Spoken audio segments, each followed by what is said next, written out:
Сәлем достар, бүгін сіздермен өте оңай 10 минуттық пицца дайындаймыз. Ең алдымен бір бүтін нанды алып, видеода көрсетілгендей етіп кесіп аламыз.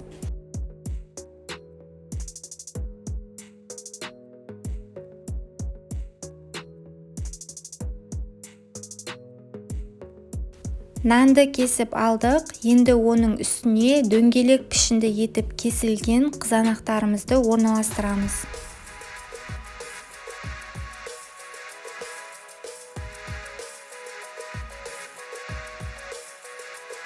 Енді қызанақтың үстінен дөңгелек пішінді кесілген шұжықтарымызды орналастырып аламыз.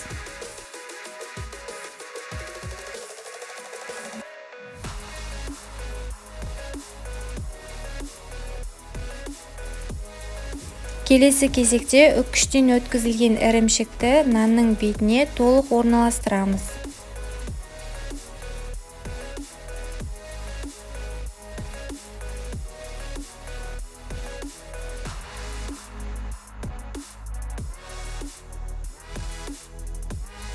Ірімшікті орналастырып алдық, енді оның бетіне нанның үстіңгі бөлігін орналастырамыз.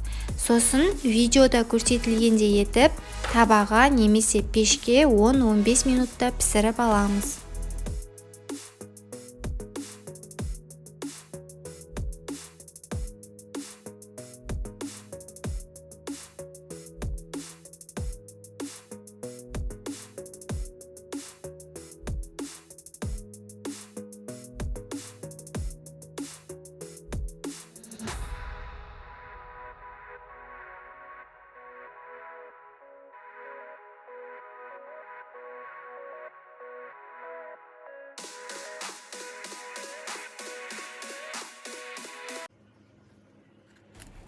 Мінекей оңай әрі дәмді пицца дайын болды.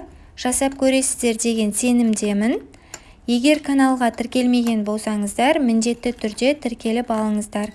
Аптасында 3 рет жаңа рецепттермен бөлісіп отырамын. Сіздермен болған Әрке Смайлықызы.